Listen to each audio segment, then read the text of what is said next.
US Iran के बीच तथाकथित cease fire को लेकर पाकिस्तान के रंगा बिल्ला यानी शहबाज मुनीर ने जो झूठा दावा किया वो अब एक्सपोज हो चुका है, क्योंकि सीज फायर के ऐलान के बाद भी इजराइल ने लेबनान पर जबरदस्त अटैक किया। वहीं ट्रंप ने भी मिडिल ईस्ट में अपनी सेना को वहीं बने रहने का ऑर्डर दिया। इस बीच 10 अप्रैल को इस्लामाबाद में सीज फायर पर जो मीटिंग होने वाली थी उसे भी एक दिन के लिए टाल दिया गया। मतलब 24 घंटे के भीतर ही सीज फायर वाला झूठ खुलना शुरू हो गया। अब सवाल यह है कि आखिर सीज फायर पर शहबाज झूठे और मुनीर मक्कार क्यों है? शर्मसार होने पर मजबूर कर देती है, ठीक वैसे ही जैसे शहबाज शरीफ और मुनीर बेइज्जत हुए हैं अमेरिका ईरान के बीच तथाकथित सीज फायर वाला क्रेडिट लेकर। ये तस्वीरें इस्लामाबाद से सामने आई हैं, जहां शहबाज शरीफ कैबिनेट बैठक में शामिल होने के लिए पहुंचे। इस मौके पर शहबाज के तमाम चाटुकार मिनिस्टर खड़े होकर तालियां बजाने लगे, क्योंकि पूरे पाकिस्तान में यही हल्ला मचा है कि शहबाज शरीफ ही वो शख्स थे जिन्होंने अमेरिका ईरान के बीच सीज फायर करवाया। बस अपनी इसी उपलब्धि को ऐतिहासिक बताकर शहबाज तालियां बटोरने लगे। शहबाज की शोशाबाजी यही नहीं थमी। सीज फायर के ऐलान के चंद घंटों बाद शहबाज ने दुनिया के सामने सीज फायर से जुड़ा एक ड्राफ्ट भी पेश कर दिया। इधर शहबाज ने होश खोया, उधर ट्रंप का माथा ठनक गया। बस फिर क्या, शहबाज के ड्राफ्ट को ट्रंप ने न सिर्फ फर्जी और बेबुनियाद करार दिया, बल्कि इसके साथ साथ सीज फायर पर ईरान से असली डील करने का भी ऐलान किया, वो भी अपनी शर्तों पर। मतलब बीते 24 घंटों से शहबाज मुनीर ने तथाकथित सीज फायर के नाम पर जो झूठी शोहरत बटोरी, दुनिया में वाहवाही करवाई, ट्रंप ने अपने एक बयान से ही उस पर पानी फेर दिया।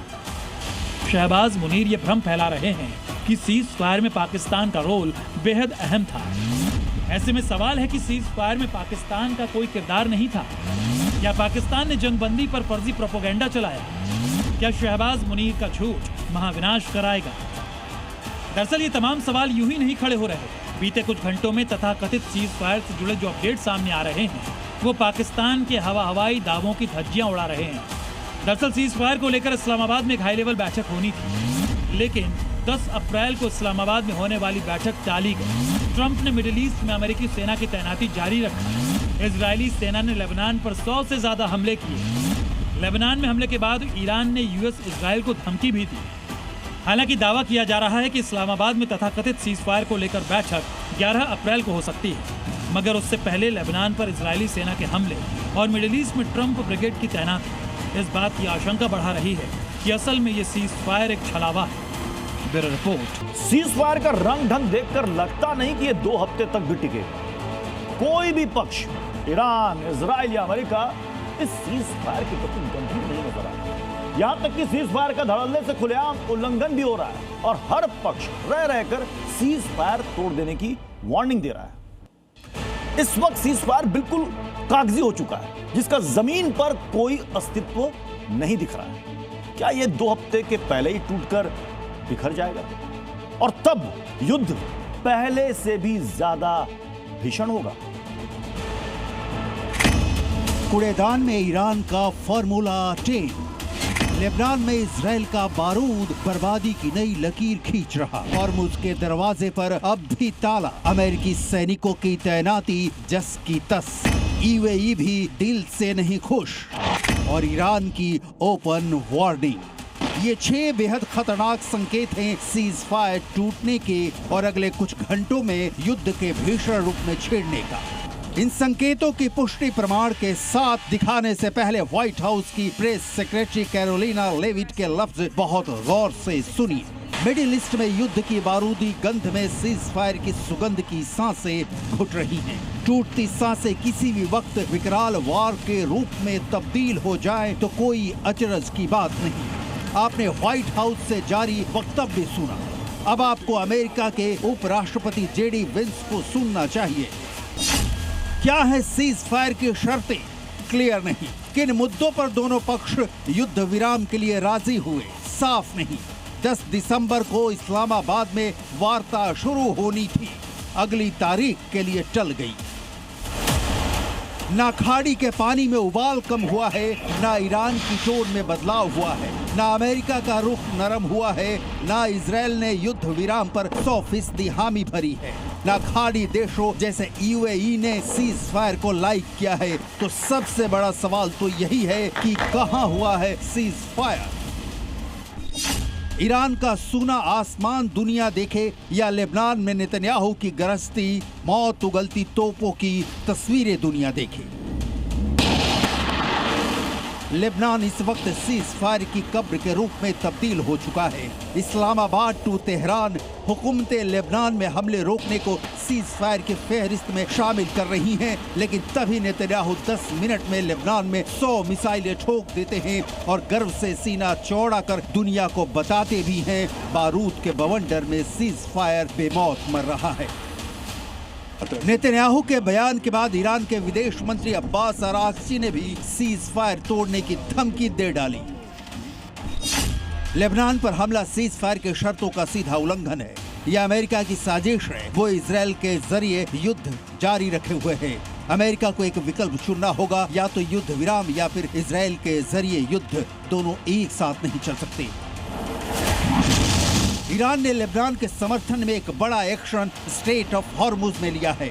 ईरान ने सीज फायर के शर्तों का उल्लंघन करते हुए हॉर्मुज के समुद्री मार्ग को बंद कर दिया है। उधर ट्रंप वादा तोड़ नेता के तौर पर सोशल मीडिया पर छाए हुए हैं कि जब तक ईरान के साथ हुआ समझौता पूरी तरह लागू नहीं होता, तब तक अमेरिकी सेना ईरान के आसपास तैनात रहेगी। ट्रंप ने ट्रूथ सोशल पर पोस्ट कर चेतावनी दी, अगर समझौते का पालन नहीं हुआ तो फिर से गोलीबारी शुरू होगी, जो पहले से ज्यादा बड़ी, ताकतवर और विनाशकारी होगी। ट्रंप के पोस्ट पर ईरान ने करारा जवाब दिया। अमेरिका पर सीज फायर की 3 अहम शर्तें तोड़ने का आरोप लगाया। ईरान का मैसेज लाउड एंड क्लियर है। जिस आधार पर बातचीत होनी थी वह पहले ही टूट चुका है। ऐसे में अब बातचीत या सीज फायर तर्कसंगत नहीं रह गया है। सवाल है, क्या 11 अप्रैल को इस्लामाबाद में प्रस्तावित बैठक हो भी पाएगी या नहीं? क्या 2 हफ्ते का युद्ध विराम सिर्फ 72 घंटे में ही दम तोड़ देगा? क्या ईरान युद्ध की काली रात की अभी सुबह नहीं? इन सवालों के जवाब 6 संकेतों में आपने देखा। अब पूरी दुनिया की नजरें उन एक्शन पर टिकी हैं जो ईरान अमेरिका इजराइल के खिलाफ उठाता है, अमेरिका ईरान के खिलाफ उठाता है। फिलहाल तो लेबनान में सीज फायर के फावड़े से हिजबुल्लाह की नेतन्याहू कब्र खोद रहे हैं। ब्यूरो रिपोर्ट, ज़ी मीडिया।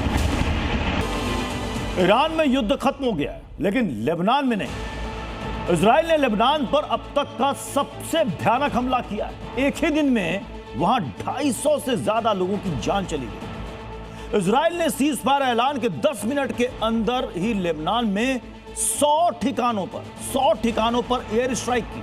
अब ऐसे में सवाल ये उठने लगे हैं कि ये सो कॉल्ड सीज फायर क्या अब कुछ घंटों का मेहमान रह गया है? ईरान लेबनान पर हमलों को युद्ध विराम का उल्लंघन बता रहा है और धमकी दे रहा है कि वो युद्ध विराम से पीछे हट जाएगा। ट्रंप ने ईरान युद्ध को एकदम धुरंधर फिल्म की तरह बना दिया। एक्शन भरपूर है, तबाही पूरी, खून खराबा जोरदार है और युद्ध की पिक्चर ऐसी चल रही है कि ट्रंप की अगली चाल क्या होगी, इसे जानने के लिए सबकी निगाहें स्क्रीन से हटती ही नहीं। धुरंधर फिल्म की तरह चैप्टर बदलते हैं, लेकिन कहानी का कनेक्शन पिछले किरदार से जुड़ा होता है। यही तो हो रहा है मिडिल ईस्ट में छिड़े युद्ध में भी। कहने को तो ईरान में जोरदार धमाकों के बाद अमेरिका ने 14 दिन के सीज फायर का ऐलान कर दिया, लेकिन असल में सीज फायर हुआ ही नहीं। इसका प्रमाण लेबनान में तबाही की ये तस्वीरें बयां कर रही है।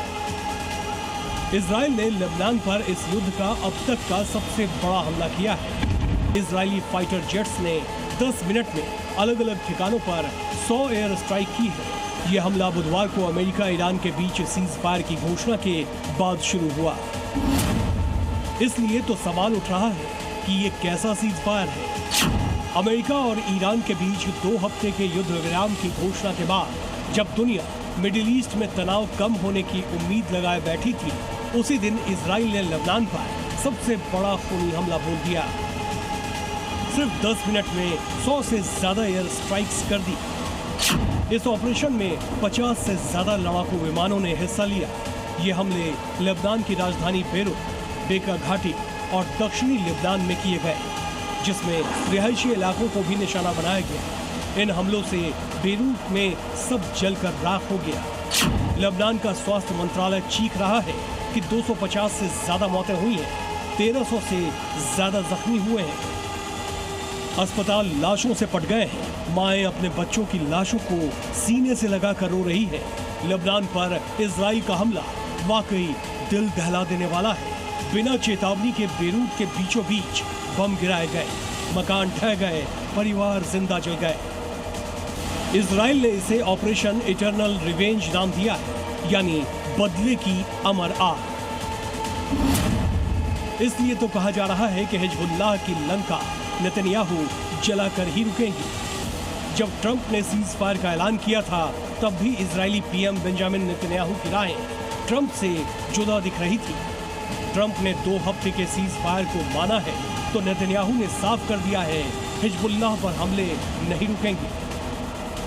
अब लेबनान पर जबरदस्त एयर स्ट्राइक करने के बाद नेतन्याहू ने फिर कह दिया है कि इजराइल जहां भी जरूरी होगा हिजबुल्लाह पर हमले जारी रखेगा। साफ है, इजराइल ईरान वाले सीज फायर को किसी कीमत पर लेबनान में लागू करने के मूड में नहीं है। वो लेबनान में धमाके आगे भी करता रहेगा, क्योंकि ईरान युद्ध में जब 2 मार्च को हिजबुल्लाह कूदा था तो इजराइल में जमकर तबाही मचाई थी, और अब इजराइल ने लेबनान को आग के समंदर में डुबो दिया है। मार्च से अब तक 1700 से ज्यादा लेबनानी मारे जा चुके हैं, करीब 13 लाख बेघर हो गए। इजराइल का दावा है कि उसने बेरूत पर रात भर चले हमले में हिजबुल्लाह चीफ नईम कासिम के निजी सचिव और भतीजे अली यूसुफ हर्शी को मार गिराया है, जो कि हिजबुल्लाह के लिए बड़ा नुकसान है। बुधवार को इजराइल के सबसे भयंकर हमले में 250 से ज्यादा लोगों की मौत के बाद लेबनान में राष्ट्रीय शोक घोषित किया गया। लेबनान के राष्ट्रपति ने इसे नरसंहार बताया है। इसलिए सवाल उठ रहा है, कहीं सिर्फ कहने को तो ट्रंप सीज फायर का ढोल नहीं पीट रहे, क्योंकि नेतन्याहू तो लेबनान को मिटाने की कसम खा चुके हैं, जबकि पूरी दुनिया इसके खिलाफ है। ईरान ने इजराइल को धमकी दी है कि उसे सीज फायर और युद्ध में से एक चुनना होगा। फ्रांस, ऑस्ट्रेलिया और संयुक्त राष्ट्र भी कह रहा है लेबनान को भी सीज फायर के दायरे में लाना चाहिए। नेतन्याहू लेबनान को लेकर अपने लक्ष्य पर डटे हुए हैं और किसी की भी सुनने के मूड में नहीं दिख रहे। लेबनान पर यही टकराव युद्ध की आग को फिर से भड़काने के लिए काफी है। ब्यूरो रिपोर्ट, जी मीडिया। जिस हॉर्मुज के पीछे अमेरिका ने ईरान को जलाने की कसम खाई, जिस हॉर्मुज को खोलने के लिए ट्रंप ने ईरान की सारी शर्तें मान ली, उस हॉर्मुज के रास्ते पर ईरान ने फिर ताला जड़ दिया। सीज फायर के कुछ ही घंटों के अंदर हॉर्मुज स्ट्रेट से फिर दुनिया के जहाजों की आवाजाही बंद हो गई है, जिसके बाद आशंकाएं गहरा गई हैं कि सीज फायर टूटने वाला है, युद्ध फिर से शुरू होने वाला है। लेकिन ईरान युद्ध जितना दुनिया को तेल के लिए जला रहा है, गैस के लिए तड़पा रहा है, दुनिया ने सोचा था कि युद्ध विराम होते ही तेल गैस का संकट खत्म हो जाएगा। लेकिन दुनिया पर बड़ा खतरा अभी टला नहीं है, क्योंकि ट्रंप और ईरान के बीच दुनिया के सामने जो समझौता हुआ था, 10 पॉइंट को लेकर रजामंदी हुई थी, उसमें से एक था हॉर्मुज स्ट्रेट को 14 दिन के लिए खोलना। समझौते के तहत ईरान ने हॉर्मुज का रास्ता सबके लिए खोला भी, लेकिन इजराइल के लेबनान में भीषण हमले के बाद सबसे पहला कदम ईरान ने स्ट्रेट ऑफ हॉर्मुज पर फिर ताला जड़कर उठाया। मतलब हॉर्मुज स्ट्रेट अभी की स्थिति में बंद पड़ा है। यहां से दुश्मन देशों के जहाजों की आवाजाही बंद है, और आईआरजीसी ने साफ कह दिया है, कोई जहाज बिना इजाजत गुजरा तो उस पर हमला होगा। और तो और, जब सीज फायर का असली समझौता हो जाएगा तो सिर्फ 15 जहाज ही एक दिन में गुजरेंगे। और ईरानी राष्ट्रपति ने भी धमकी दी है कि लेबनान पर इजराइल के लगातार हमले बातचीत को बेमानी बना देंगे। यानी कब टूट जाए और फिर मिडिल ईस्ट में बारूदी गंध महकने लगे। हॉर्मुज को बंद करना ट्रंप की दुखती रग दबाने जैसा है। ट्रंप पहले ही अपने पोस्ट में कह चुके हैं कि वो इस इलाके के आसपास मौजूद रहेंगे ताकि सब ठीक ठाक रहे। लेकिन यहाँ तो ईरान ने स्ट्रेट ऑफ हॉर्मुज को बंद कर ज्वाला फिर से भड़का दी है। अमेरिका के रक्षा मंत्री पीट हेगसेथ पहले ही परमाणु हथियारों को लेकर ईरान को धमकी दे चुके हैं कि बात नहीं मानी तो युद्ध फिर छेड़ देंगे। ईरान संवर्धित यूरेनियम नहीं सौंपेगा तो अमेरिका दोबारा हमला करेगा। इधर ईरान के परमाणु प्रमुख मोहम्मद इस्लामी ने यूरेनियम संवर्धन पर पाबंदियों का जवाब देते हुए कहा, ईरान के यूरेनियम संवर्धन कार्यक्रम पर पाबंदी लगाने के हमारे दुश्मनों के दावे और मांगे महज इच्छा भर है जो दफन हो जाएंगी। कुल मिलाकर ना ईरान झुकने को तैयार है और ना ही इजराइल और अमेरिका। सबके अपने अपने मुद्दे, सीज फायर तोड़कर युद्ध को दोबारा शुरू करने के। ब्यूरो रिपोर्ट, जी मीडिया। अब तक ट्रंप के टारगेट पर सिर्फ और सिर्फ ईरान था। अमेरिकी राष्ट्रपति ईरान की सभ्यता तक को खत्म करने की धमकी दे रहे थे, मगर इन सब के बीच ट्रंप का फोकस ईरान की बजाय नेटो के उन देशों पर शिफ्ट हो गया है जिन्होंने मिडिल ईस्ट की जंग में अमेरिका की मदद नहीं की, खुद को खाड़ी के युद्ध से दूर रखा। बस इसी बात से ट्रंप का माथा ठनक गया और अब यह आशंका जताई जा रही है कि किसी भी वक्त दुनिया का सबसे बड़ा सैन्य संगठन टूट सकता है। क्या दुनिया का सबसे बड़ा सैन्य संगठन टूट जाएगा? क्या नेटो का वजूद खत्म हो जाएगा? ईरान युद्ध के दौरान ट्रंप का फोकस नाटो पर शिफ्ट क्यों हुआ? आखिर क्यों ट्रंप नाटो को टारगेट कर रहे हैं? आखिर क्यों ट्रंप अमेरिका को नाटो से अलग करने पर आमादा है? कल तक जिस नाटो से दुनिया के तमाम मुल्क खौफ खाते थे, जिसकी ताकत और घातक हथियारों से वॉर जोन दहल जाते थे, अब उसी नाटो पर महासंकट के बादल मंडराने लगे हैं। और उसके पीछे की वजह है यूएस प्रेसिडेंट ट्रंप, जो न सिर्फ नाटो देशों से खफा है बल्कि उन्हें कागजी शेर तक करार दे रहे हैं। जहां एक तरफ अमेरिका और ईरान में सीज फायर को लेकर बातचीत जारी है, तो इसी बीच ट्रंप के एक ट्वीट ने नाटो देशों में हड़कंप मचा दिया। दावा तो यहां तक किया जा रहा है कि मिडिल ईस्ट की जंग में नाटो देशों की निष्क्रियता से ट्रंप का माथा ठनका हुआ था। लिहाजा ट्रंप ने नाटो महासचिव मार्क रूटे के साथ बंद कमरे में बैठक की और इसके बाद नाटो से अलग होने की संभावना भी जता दी। यकीन मानिए, अगर ट्रंप का माथा ठनका और ट्रंप ने नाटो से अलग होने का ऑर्डर जारी कर दिया तो फिर नाटो का भस्म होना तय है, क्योंकि नाटो देशों में अमेरिका की भूमिका किसी बड़े भाई जैसी ही है। आखिर कैसे, ये भी जान लीजिए। साल 1949 में नाटो सैन्य संगठन की स्थापना की गई। यह अमेरिका और यूरोप के बीच एक सुरक्षा गठबंधन है। नाटो में यूएस सबसे प्रमुख और शक्तिशाली सदस्य है। नाटो के बजट में अमेरिका का अहम योगदान होता है। मौजूदा वक्त में अमेरिका समेत नाटो में कुल 32 देश हैं। अमेरिका नाटो का संस्थापक सदस्य है और वो इस सैन्य गठबंधन का नेतृत्व भी करता है। नाटो की फंडिंग से लेकर हथियार तक की मदद अमेरिका करता है। लेकिन ईरान युद्ध में नाटो देशों की निष्क्रियता से ट्रंप भड़के हुए हैं। ऐसे में अगर अमेरिका खुद को नाटो से अलग करता है तो फिर दुनिया के सबसे बड़े सैन्य संगठन यानी नाटो के टूटने की संभावना काफी हद तक बढ़ जाएगी। Bureau report. इस वक्त पूरे अमेरिका में एक ही सवाल गूंज रहा है, ईरान युद्ध से ट्रंप को क्या हासिल है? लोग ये पूछ रहे हैं कि ना तो ईरान झुका, ना रिजिम चेंज हुआ, ना परमाणु बम बनाने का कार्यक्रम ही बंद हुआ, फिर ट्रंप ने युद्ध पर करोड़ों लाख डॉलर क्यों फूंक दिए? 40 दिनों के युद्ध में अमेरिका को जो आर्थिक नुकसान उठाना पड़ा है, उसे भरना ट्रंप के लिए टेढ़ी खीर साबित माना जा रहा है। युद्ध का 40वां पढ़ते प्रेसिडेंट ट्रंप ने ईरान युद्ध में क्या खोया, क्या पाया, ये सवाल आज पूरी दुनिया पूछ रही है। जवाब ट्रंप की जुबानी सुनिए। ट्रंप की जीत का दावा आधी हकीकत है, आधा फसाना। क्यों? इसे समझने से पहले आपको ईरान युद्ध छेड़ने की अमेरिकी वजह अच्छी तरह समझनी होगी। तो ट्रंप ने ईरान पर अटैक का जो नक्शा जारी किया, उसके मुताबिक ईरान के टॉप लीडर्स का खात्मा करना था। अमेरिका, इजराइल कामयाब हुए। ईरान पर हमले का दूसरा बड़ा मकसद था सत्ता परिवर्तन। अमेरिका बुरी तरह नाकाम रहा। एक में फेल, दूसरे में पास। अमेरिका 50-50 पर है, लेकिन इस पाने खोने की फहरिस्त में अमेरिका ने खोया ज्यादा है, पाया बहुत कम है। कैसे? अब इसे समझिए, जिसकी लिस्ट बहुत लंबी है। अमेरिका ने ईरान युद्ध में पैसा, हथियार, रिसोर्स, जो कुछ भी खोया वो सब हासिल हो सकता है, लेकिन जो हमेशा के लिए ट्रंप ने खो दिया वो है अमेरिकी सेना की साख। 48 घंटे में जीत का दावा, हफ्ते भर में जीत का दावा, 2-3 हफ्ते में जीत का दावा, और नतीजा क्या रहा? नील बटे सन्नाटा। ईरान के जबरदस्त पलटवार ने सुपर पावर की इज्जत धूल में मिला दी। यही नहीं, अभी और सुनिए, जिन हथियारों के दम पर ट्रंप ईरान पर जीत का परचम लहराने चले थे उसकी भी ईरान ने बखिया उधेड़ दी। युद्ध में अमेरिका को बड़े पैमाने पर सैन्य नुकसान हुआ।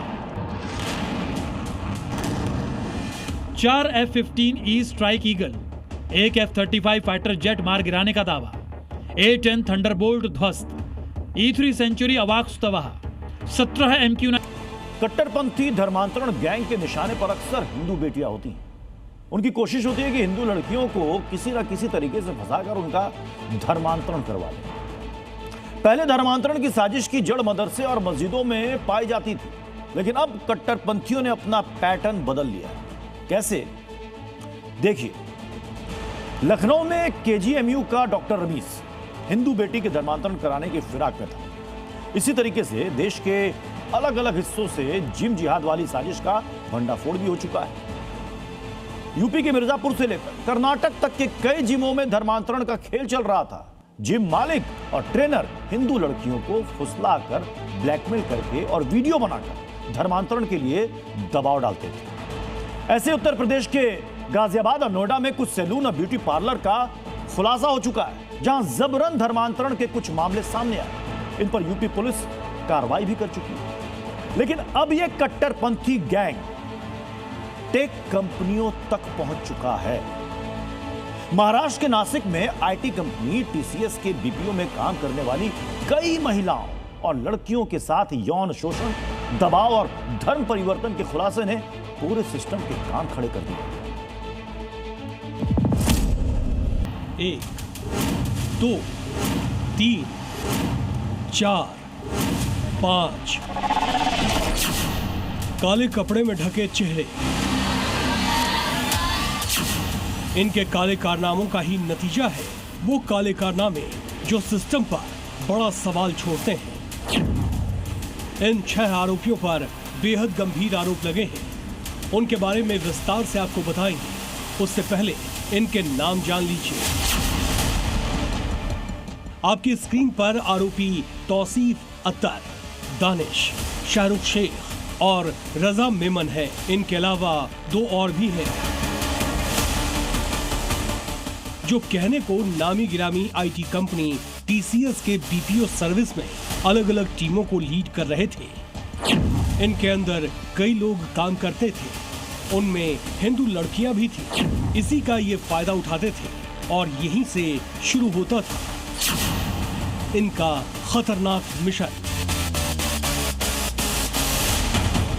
मिशन धर्मांतरण। आरोप है कि इन आरोपियों के टारगेट पर होती थी जूनियर लेवल पर काम करने वाली महिलाएं। ये महिलाओं के साथ छेड़छाड़ करते थे। उनके यौन शोषण का आरोप भी इन पर लगा है। सबसे बड़ा खुलासा तो ये हुआ कि ये लड़कियों पर धर्मांतरण का दबाव बना रहे थे। इसके लिए मानसिक रूप से उन्हें टॉर्चर करते थे। कंप्लेंट FIR जो है वो नासिक के मुंबई नाका पुलिस थाने में दर्ज किया हुआ है। इसी मामले में अभी SIT की स्थापना हुई है। उसमें 6 जो आरोपी है उनको अरेस्ट किया हुआ है और उनको 4 दिन की पुलिस कस्टडी भी दी गई है। धार्मिक भावनाओं को ठेस पहुंचाने के लिए ये आरोपी यहीं तक नहीं रुके। आरोप है कि इन लोगों ने ऑफिस में ही काम करने वाले एक हिंदू युवक को धर्म बदलने के लिए मजबूर किया। उसका धर्म भ्रष्ट कराने के लिए उसे बीफ मटन भी खिलाया गया। उससे जबरदस्ती दोपहर में नमाज पढ़वाई गई। जब TCS में काम करने वाले ये कर्मचारी धर्मांतरण गैंग से परेशान हो गए तो ये नासिक पुलिस के पास पहुंचे और सभी टीम लीडर्स को अलग अलग मामलों में गिरफ्तार कर लिया। माननीय पुलिस कमिश्नर सर, इनके आदेश से SIT स्थापन की गई है। अभी SIT उसका इन्वेस्टिगेशन कर रही है। कुल मिलाकर पुलिस अब तक इस मामले में 9 केस दर्ज कर चुकी है। पुलिस को अंदेशा है कि नासिक में ये सब एक संगठित तरीके से पूरी फंडिंग के साथ किया जा रहा था। महाराष्ट्र सरकार में मंत्री नीतीश राणे इसे कॉर्पोरेट जिहाद करार दे रहे हैं। कॉर्पोरेट जिहाद के माध्यम से हमारे हिंदू बहनों की जिंदगी खराब करना, उनको धर्मांतर करना, ये इस तरीके का बड़ा षड्यंत्र सामने आया है। 600 या 700 मुस्लिम समाज के लोग वहाँ पे साथ में आए और उनको सपोर्ट वहाँ देने के लिए वो लोग खड़े रहे। कहाँ गए फिर वो अबू आजमी जी, कहाँ गए मुमरा के जितुद्दीन? इससे पहले लखनऊ के मेडिकल यूनिवर्सिटी में एक डॉक्टर पर कई हिंदू बेटियों के यौन शोषण और धर्मांतरण का आरोप लगा है। अब एक टेक कंपनी में पढ़े लिखे लोगों पर धर्मांतरण की साजिश का आरोप लगा है। सवाल है, क्या अब कट्टरपंथी गैंग पढ़े लिखे लोगों के बीच घुसपैठ कर रहे हैं? वह हिंदू बेटियों को अपना शिकार बनाने की कोशिश कर रहे हैं? नासिक से सागर गायकवाड़ के साथ ब्यूरो रिपोर्ट, जी मीडिया। पिछले दिनों यूपी एटीएस ने एक टेरर मॉड्यूल का भंडाफोड़ किया था। खुलासा हुआ कि पाकिस्तान की खुफिया एजेंसी आईएसआई से जुड़ा यह नेटवर्क केमिकल हमले की प्लानिंग कर रहा था। 2 हिस्सों में बटे इस नेटवर्क की टीम बी की कमांडर है एक महिला, जिसे ऑर्डर पाकिस्तान में बैठे उसके हैंडलर से आता था। यह टेरर मॉड्यूल यूपी के कई जिलों में अपने पैर पसार भी चुका था। आतंकियों ने अपनी साजिश का कोड नेम जन्नत रखा था। जन्नत जमीन पर पहुंचे उसके पहले योगी फोर्स ने उसे जहन्नुम पहुंचा दिया। आतंकी पाकिस्तान का यही रोना है। योगी के राज में एंट्री लेते ही उनका सारा प्लान फेल हो जाना है। पाकिस्तान में बैठे मास्टरमाइंड आतंकियों के खेप तैयार कर रहे थे। यूपी से लेकर महाराष्ट्र तक दहशत फैलाने की पूरी साजिश रच रहे थे। इस टेरर मॉड्यूल में केमिकल हमला करने तक की प्लानिंग थी, लेकिन योगी के धुरंधर और आतंकियों के सर्वनाश करने की उसकी ताकत पर शक नहीं करते। एटीएस ने इस पूरे नेटवर्क की वक्त रहते बखिया उधेड़ दी और अब तो आतंक के इस मॉड्यूल के धागे खुल रहे हैं, तो कई चौंकाने वाले खुलासे हो रहे हैं। एटीएस की जांच में पता चला है कि इस टेरर मॉड्यूल में 2 हिस्से थे, एक टीम ए और दूसरी टीम बी। बी टीम का काम लोकेशन शेयर करना और ग्राउंड सपोर्ट देना था। चौंकाने वाली बात यह है कि इस बी टीम को एक महिला कमांडर लीड कर रही थी। दिल्ली ब्लास्ट केस में डॉक्टर शाहीन की गिरफ्तारी के बाद एक महिला कमांडर का यूपी में आतंकी गतिविधि में एक्टिव होने की खबर के बाद जांच एजेंसीज ने सुपर एक्टिव मोड में काम करना शुरू कर दिया। कौन है ये पाकिस्तान के आतंकी नेटवर्क से जुड़ी महिला कमांडर? महिला कमांडर को उसके पाकिस्तानी आका ने कौन सी जिम्मेदारी सौंपी थी? महिला कमांडर यूपी के किन जगहों को टारगेट करने वाली थी? यूपी एटीएस ने शामली से 6 संदिग्ध आतंकियों को धर दबोचा है, जिन पर पाकिस्तान की खुफिया एजेंसी आईएसआई के लिए जासूसी करने का शक है। जांच में खुलासा हुआ कि ये सभी आतंकियों के स्लीपर सेल का हिस्सा थे। आतंक का ये जाल पश्चिम उत्तर प्रदेश से लेकर पूर्वांचल तक बिछाया गया था। शामली, बिजनौर, मेरठ और कुशीनगर में आतंकी मॉड्यूल एक्टिव था। शाकिब और उसके साथियों ने यूपी एटीएस को बताया है कि कई हिंदूवादी नेता उनके रडार पर थे।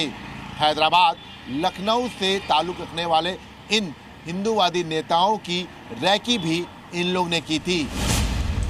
इस टेरर नेटवर्क का मास्टरमाइंड पाकिस्तानी हैंडलर अबू बकर बताया जा रहा है, जिसने इस मिशन को जन्नत नाम दिया था और साकिब को टेरर मॉड्यूल तैयार करने की जिम्मेदारी सौंपी थी। पाकिस्तान झूठा प्रचार करने में कितना माहिर है, सीज फायर के नाम पर कैसे दुनिया को बरगला रहा है, इसी से जुड़ा सनसनीखेज खुलासा आपके सामने करने वाले हैं। दरअसल अमेरिका ईरान के बीच जैसे ही सीज फायर की खबर सामने आई, शहबाज मुनीर के साथ 25 करोड़ पाकिस्तानी बौखला गए और फिर शुरू हुआ सोशल मीडिया पर झूठा प्रोपेगेंडा, वो भी पाकिस्तानी पासपोर्ट को लेकर। देखिए इस रिपोर्ट।